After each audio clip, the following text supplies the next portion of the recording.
Bafo-Agyeman-Duah, former UN governance expert, is on the line. We'll be joined also by Professor Kofi Abuchi, Dean of UPSA Law School.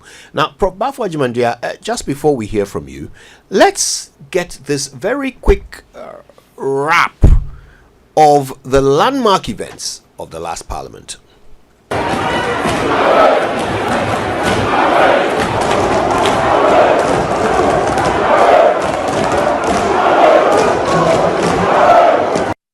As a result of the refusal of those who requested for the recall to show up, we are compelled to once again adjourn the sitting of the House.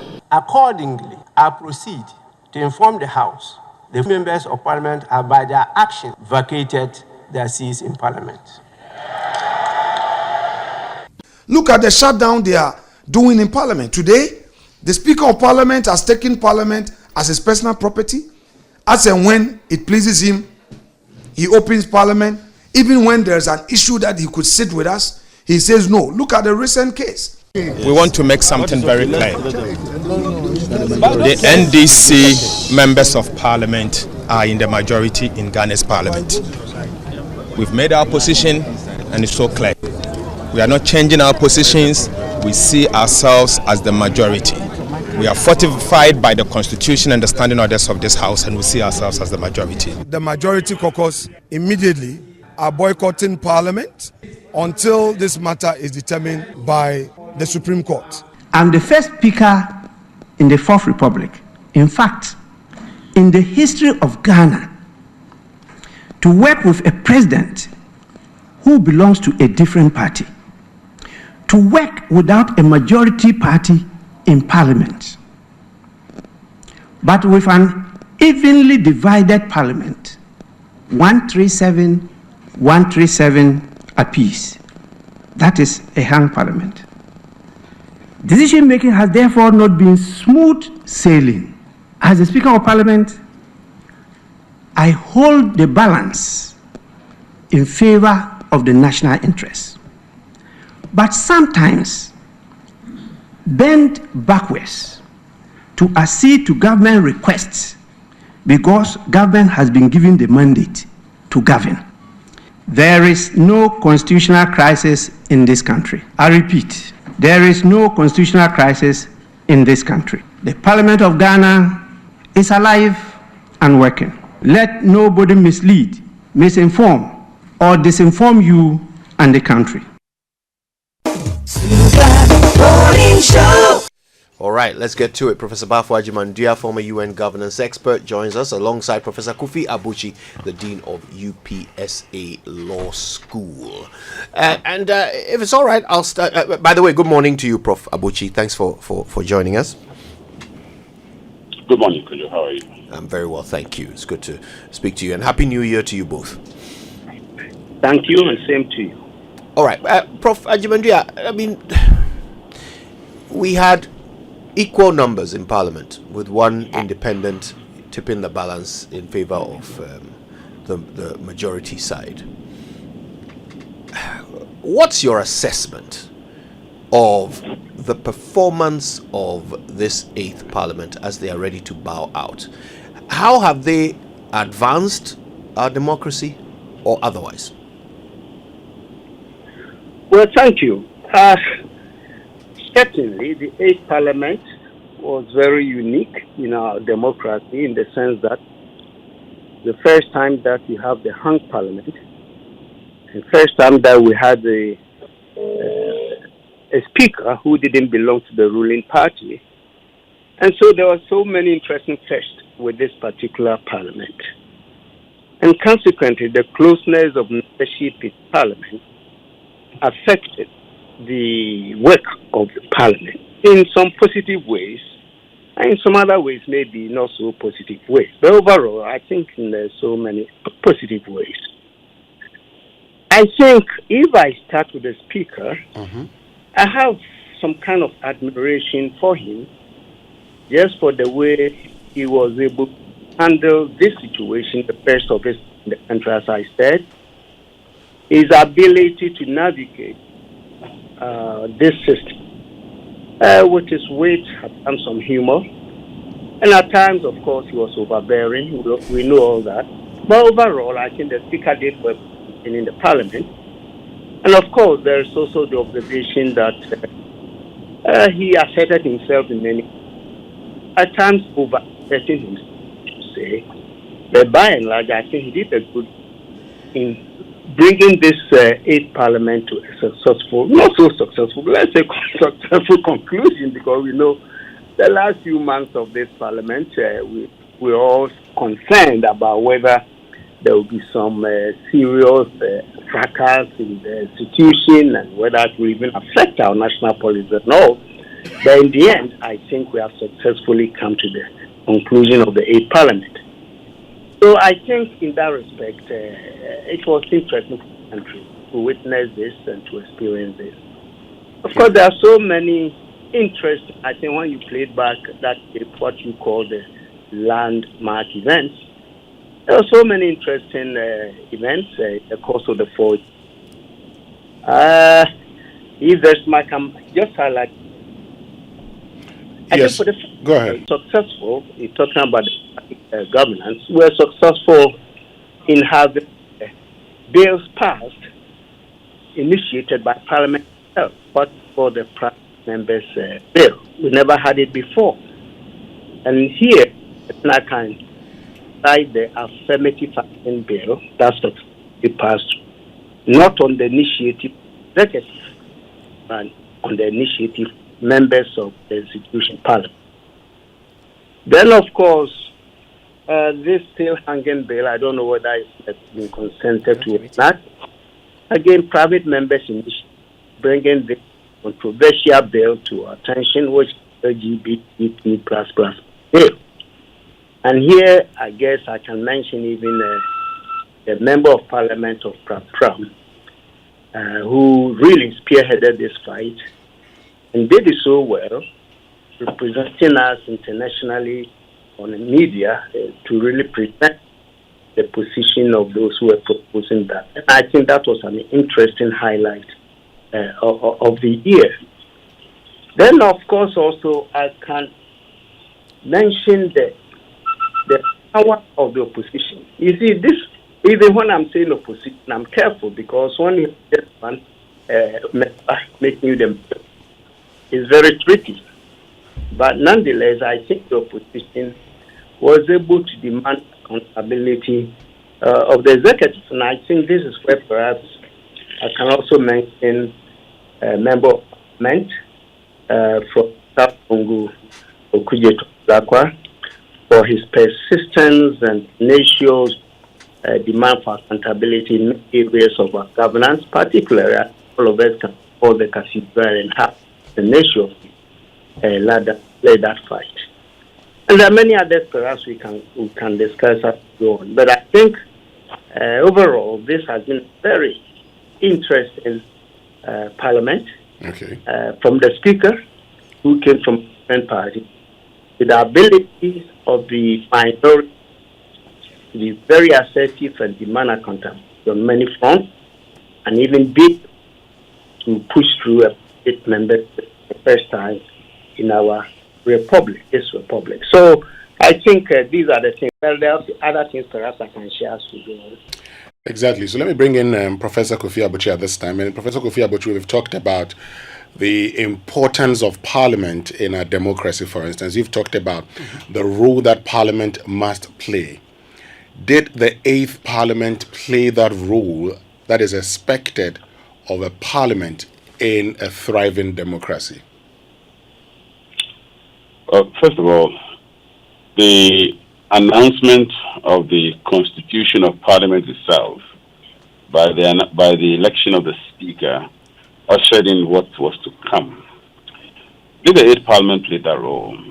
I wasn't expecting a dramatic shift from how Parliament has always operated, although I expected that because of the closeness of the numbers involved, we were going to witness something of a different Parliament. Now, the reason I wasn't expecting this is institutions don't change overnight. We have entrenched institutional culture that has been around for the better part of about 30 years, as of now.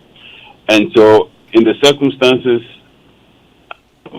and I expected that because political parties were sort of beholden to the mandate of the executive, and because members of parliament saw themselves first and foremost as being responsible for the performance of their government, as opposed to being responsible for checking the executive, I knew that we're not necessarily going to see a dramatic shift in the way things were done.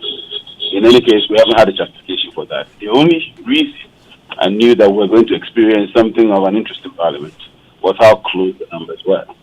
And in the life of the parliament, we saw a number of things, including an allegation that a certain member of parliament was dressed up to make, or rather somebody was dressed up and appeared as a member of parliament who wasn't and participated even though she wasn't that person, so to speak. So in other words, we had real dramatic and melodramatic moments. So as to whether or not this parliament actually lived up to its billing in the sense of what a parliament should be, in terms of how it checks the executive, I can say the closest we came to is the speaker itself. In fact, in many ways, the speaker made a difference in terms of being very strong in his interpretation of the rules, in terms of being very assertive against coordinated branches of government, including the judiciary, in terms of general leadership of parliament. And as Professor Bafo-Adjumande has said, we may not have had an experience before. This is the first time in which we are seeing a Speaker of Parliament who is coming from the opposite end of the aisle. And in the circumstances, I think the Speaker clearly saw his mandate as someone who was to, as it were, help Parliament come into its own, instead of Parliament being in the shadows of the executive. So in terms of performance overall, the Parliament has done, in my opinion, much better than many parliaments in the past, in spite of the chaos, in spite of the confusion that characterized the operation, even to the very end of its term. It has performed well in terms of its highlighting the issues, generally standing up to other institutions, and generally, as it were, asserting its autonomy and the mandate which it actually established. It has performed much, much better than many of its colleagues in the past. But generally, Parliament still has an awful lot of work to do in living up to the mandate that the Constitution has entrusted on it. Parliament is supposed to be the strongest of the institutions in terms of its accountability and feedback mandate, in terms of its ratificatory authority. However, Parliament in reality has operated as the weakest over the years, and I think has just apparently taken the first step perhaps to move out of that doldrum. And hopefully the 9th Parliament will overcome what the 8th Parliament. I mean, we'll look at the 9th Parliament because the 9th Parliament is totally different from the 8th Parliament. But you've talked about Parliament failing to check the executive. Some would say, at least, I mean, you've talked about how this Parliament is done better, but talking about checking the executive, we saw instances the executive had to, go back. When it comes to the e-levy conversation, started with 1.75, it ended with 1.0. Even recently, when it comes to exemptions, tax exemptions, you saw how the minority said no. In the end, we didn't get them. Hasn't this Parliament, particularly the minority, helped check the executive in ensuring that they did not do the things that other parliaments allow them to do? That is the reason I said, in terms of a comparative analysis, this parliament appears to have done better, and some would even say much better, than its historical compatriots. However, and I have also mentioned the fact that it appears to have taken the first step out of that long shadow, out of that long march from being a shadow of others, instead of coming into its own and as it were asserting itself. But if you look at this on its own, not in comparative terms, the percentages, even from what you have just mentioned, in percentage terms, you'll be charitable to give Parliament 30 to 40% in overall terms. And one can start from the very onset of things, the appointment of ministers, for example. The number of times ministers are presented, and the extent to which Parliament is able to, as it were, accept, confirm, or refuse appointments on the basis of certain clear questions that are raised against ministers who are presented. In the end, if you take the total number of times Parliament accedes to executive demands, and especially circumstances in which you have a clear cleavage between parliamentary approvals and public sentiments. Anytime you have a clear cleavage between parliamentary approval and what the public thinks generally on a particular matter, you see an instance in which you have a parliament that is not connected to its people, and that often is a failure of parliamentary checks. So the point I'm making is this parliament clearly has done better in comparative terms, but in substantive terms on its own, as an institution, it still has an awful lot of work to do. And the real problem usually is because you have instances in which the executive, the MPs, first and foremost see themselves as being beholden to executive preferences, and the reason is because they see themselves as an extension of the executive. In other words, they belong to a political party. They were put there by a political party. They must effect the mandate of the political party. That leads to the sort of fragmentation in Parliament that invariably weakens the institution. And until we see an end to that fragmentation, in which even though you have party politicking on certain core issues of national interest, you have MPs and not necessarily NDC MPs or MPP MPs. I think that's part of the reason why people are a bit concerned about the current composition of Parliament, because you have a strong majority. If that strong majority doesn't move along the lines of national interest, then you're likely to have instances in which virtually everything is on political lines, and the institution itself is never strong enough to check the executive. Yes, we'll come back to the current Parliament. Yes, the point made about a strong majority. Some say perhaps the good news is Outgoing Parliament is returning as Speaker. He has a tendency sometimes to hold his own against even his own party. Would that help, Prof? Is it to me? Yes, Prof. Okay. Absolutely. As I indicated, you have a Speaker who has shown a tendency to be very strong when it comes to rule interpretation. Speaker Bagwin has, on some occasions, appeared like a judge who looks at the law and tries to interpret the law and apply it strongly. He is not just a speaker who speaks on politics, but he's a speaker who sometimes is very strong in legal interpretation.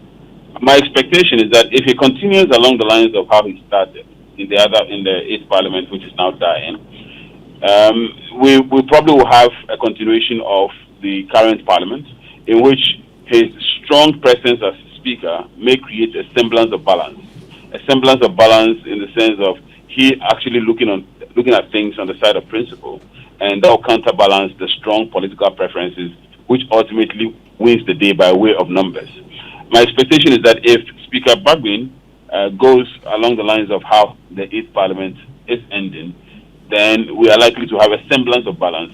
But the difficulty with that is that the decisions in Parliament are very often taken on the basis of numbers, especially when you have to have a vote, unless there's a question of interpretation of the rules of Parliament. That is where the Speaker is able to come in. And so the Speaker's ability to, as it were, shape the configuration of things is itself a bit limited. There are times when clearly the matter has to be put to the vote. And when you have situations like that, invariably the numbers still work. And that's where ultimately I still think that it is the members of Parliament themselves. They must have a psyche by way of their induction, a psyche of being members of Parliament first and foremost, and then representatives of political parties next. We have had the opposite for many, many years, and unfortunately that has always been the undoing of Parliament. Okay, let me bring you in at this point, Professor Bafo Agyemang. I mean, before we get to the next Parliament, you have talked about, this Parliament having its positives and negatives. You've talked about the positives. What are the negatives?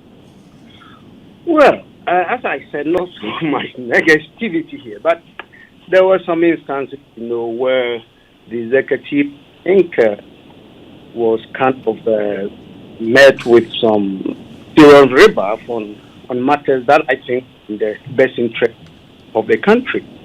So we saw oftentimes excessive bit of partisan politics, and that again part of the one part that I mentioned earlier. So it wasn't that negative.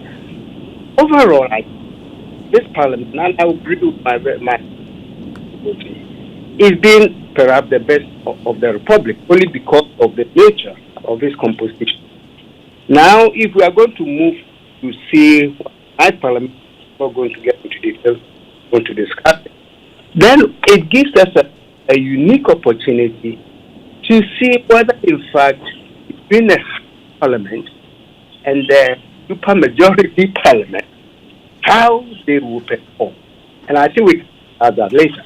So when you ask me about what were negatives about this particular parliament, I don't see much. I don't see, except to say that in some instance, I think authority that played a role by simply blocking the gap from giving such party. So, but let's look at the 9th Parliament now. I mean, we've talked about, and these are conversations we've had already. Let's look at the 9th Parliament, because just as Raymond asked the question, the NDC has absolute majority, 2/3. In fact, they have the numbers to form a quorum, and they have the numbers to take a decision, and they have the numbers to even throw out a CI. How is this going to affect the next parliament? You've talked about how you believe the hang parliament contributed to the performance of this parliament. How will the absolute majority impact parliament? Absolute majority imposes some serious responsibility on that party, because the tendency will be to use our numbers to what we want. And that is, I think, the fear of some people, that they may use their numbers. And that is where responsibility becomes very important.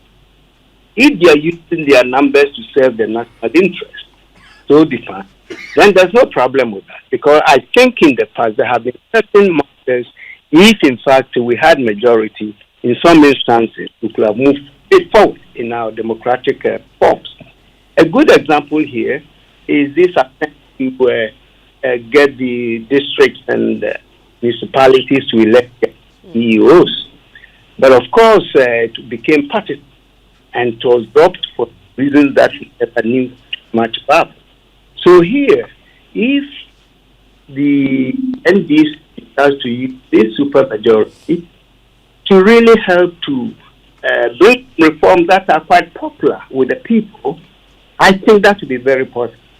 So that is one thing but all the same, I know that if they are tempted by the majority to push through certain measures that will be partisan not of parliamentary, but looking at the whole nation where popular sentiments are, then I don't see any in that. So that's one thing.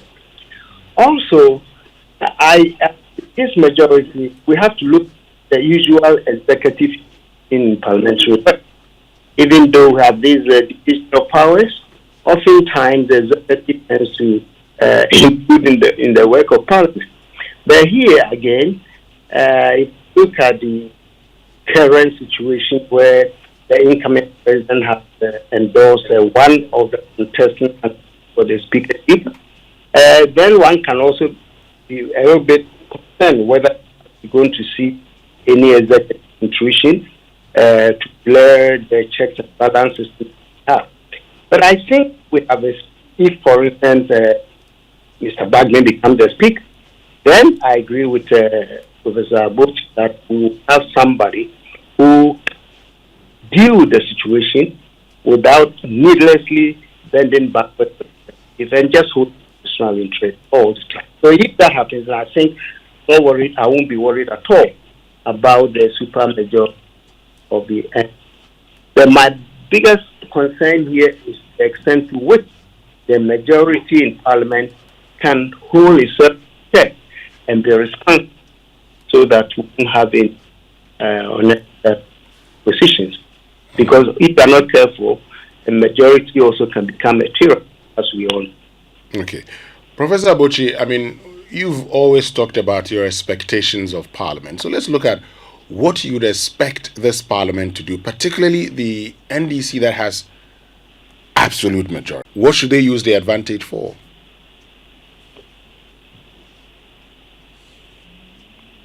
Hello, Professor Abochi?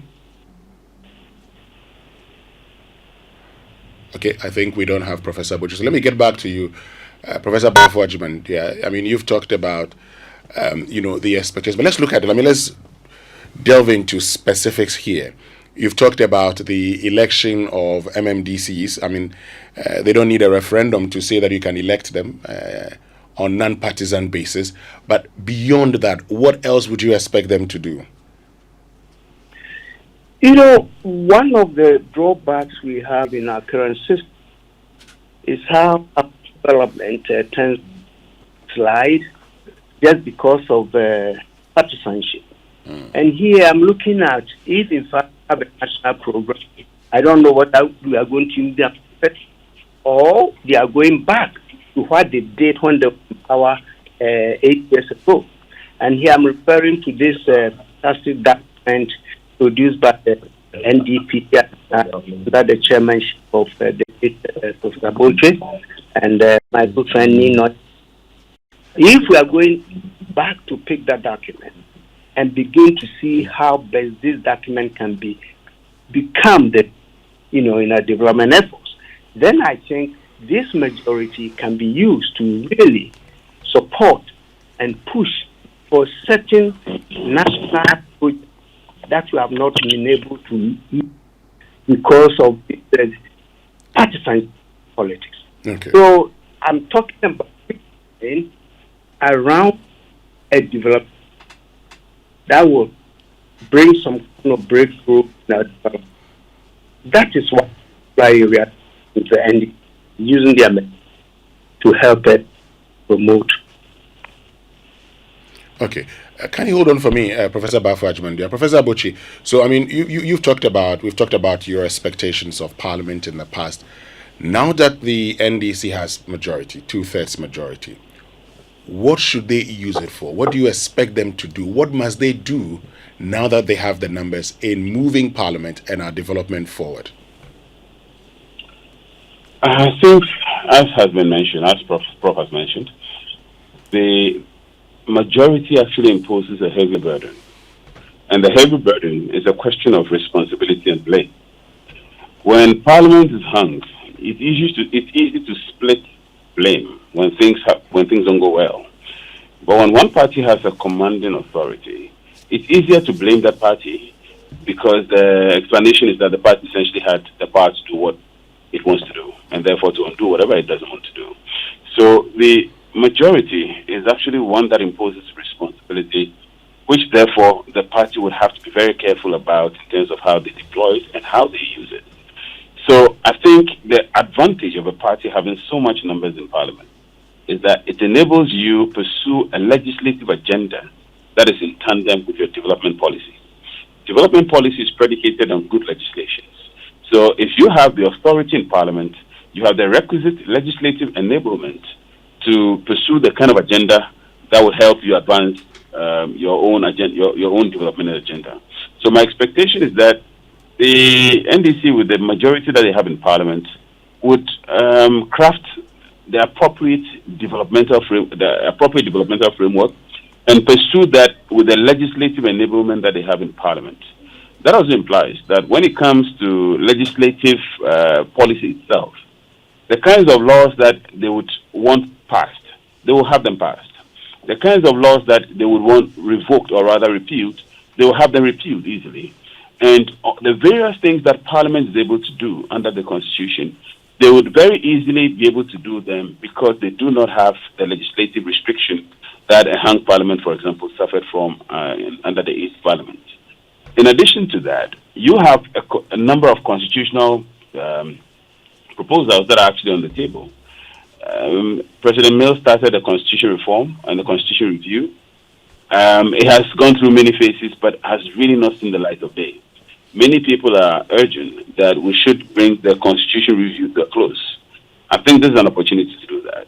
And because it started under an NDC government, it should be easier relatively to bring that into perspective and to use the legislative enablement again that they have under the current, or rather the incoming Parliament, to pursue that agenda. So my expectation is that because they have such a commanding authority in Parliament, it should be easier for them to put together the requisite legislative agenda to back their own developmental priorities and policies. However, it also contains a danger, and the danger is that it's easier to blame when things go wrong.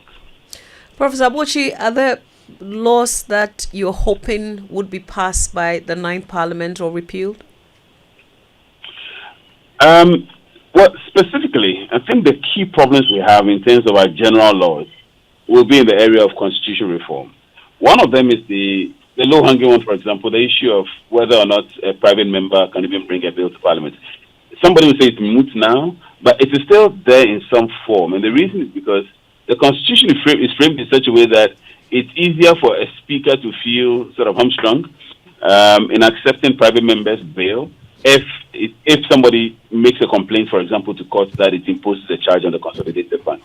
To avoid that prospect, I think Article 108 will have to be looked at again, and a number of other constitutional provisions. But having said that, I think the key things that the NDC may be in a hurry to repeal, or rather the key legislations they may be in a hurry to repeal, will be tax-oriented legislations. Because the tax-oriented legislations, I think many economic experts have agreed generally, appear to sort of depress the economic growth of Ghana. And they themselves, as a political party, have made some noise about how some taxes which are deemed to be nuisance would have to go. So I think generally the key areas, legislative reform by way of constitutional review, but also the issue of reform in terms of financial legislation, and a few other legislations that affect the economy broadly speaking, including banking, for example. The experience we had with the banking collapses. This is one area many people would like to see some key legislative proposals introduced. The role and mandate, for example, of the Bank of Ghana. The fact that we have a central bank and we still experience what we experienced. And as we speak, many people still say that even though there was some banking stress tests that were conducted and some initiatives by the Bank of Ghana, we still have significant risk exposures of many of the banks. Indicates that we probably need a legislative, reform in this area, a legislative reform predicated on a serious research-based review of the entire banking sector. So I would be expecting more of commercially related legislations, from taxes to development-oriented legislations, but also banking legislations, and then broad constitutional review in terms of the proposals that are still pending before Parliament. The final question, gentlemen, is about the quality and competence of the people in our Parliament today. Some very old hands have been replaced. Some chairpersons, others are retiring out of Parliament and all of that. To play that oversight role properly, you may need some people who understand some of these matters properly and bring different experience on board.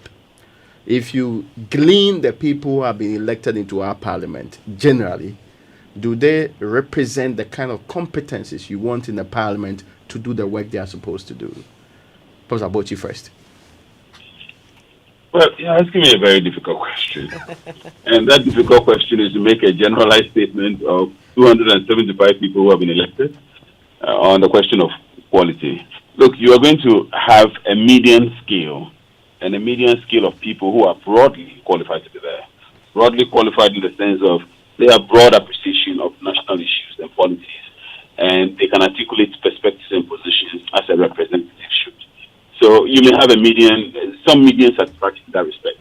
But question of whether or not we have the best and the cream of our country, that has always been a contested issue. I would say, and I think many will agree, that generally we don't tend to have that. Generally, we don't tend to have the caliber of people who have an in-depth understanding of issues affecting the economy, domestic policy, broadly speaking, international policy and international relation issues, issues affecting Ghana as a country and its general standing in the world, and the complicated developmental questions that we face every day. Some will argue that, generally we don't tend to have these. But that ultimately goes to the sifting mechanisms of the parliamentary representatives. The party's sifting mechanism. Who are the people who generally tend to make it through the process of sifting and the process of selection? It tells you that the system that we have in place is one that perhaps reward or has the kinds of incentives that reward people of a certain caliber. And so people of other caliber, so to speak, may not necessarily make it, even if they are interested in aspiring to the position of members of parliament. So that remains a long-standing issue, which the parties would have to address.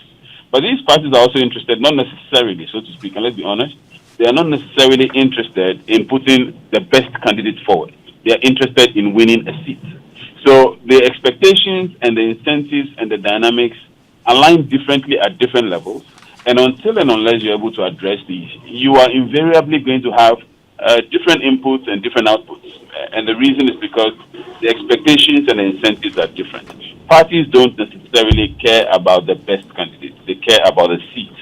Are we able to win the seats? So whoever wins the seats for them, if the person is popular and the person doesn't necessarily or would not necessarily contribute anything by way of parliamentary practice and development, the parties are not necessarily interested in that. They're interested in whether they can secure the seat, and once they can secure the seat, that is the overarching and overriding consideration. And so these are matters that parties will have to look at, but generally the governance architecture itself may have to also address, which includes perhaps the constitutional review issue that I mentioned earlier. Professor Ajimandia, he hasn't tackled the question you asked. Prof. Ajimandia. Yes, I think he said it. You know, we are talking here about political recruitment. That is to say how our political actors are recruited from the ground to the top. And certainly the beginning point will be the Constitution that prescribes the basic qualifications. And beyond that, you can't do much about it. So we see in most democracies, people who get into important positions, not necessarily because they are competent or they are better than others, but unfortunately, that's what the system produces for that. So in our case, as he said, political parties are looking for winning seats in parliament. And therefore, they are more interested in the person who can get the votes and join them in parliament rather than competency and all that kind of stuff. So I think that is where the problem begins. But overall, I think when they come to parliament, especially the new ones, those who are capable of learning fast, within a matter of months, and begin to learn the basic trade of being a parliamentarian. Some others may take them longer. But the good news is that they're going to mix up with some of the veterans, people who have been there for quite some time, and they can be mentored in that respect or tutored in that respect to also join the ranks. So in a way, while we cannot control the quality of individuals, I don't even know if we can determine what that quality should be at the moment, besides the basic qualification of having your education and being qualified age. We have to just hope that whoever gets there will be capable of learning the trade and contributing to the process that they I think for me, about.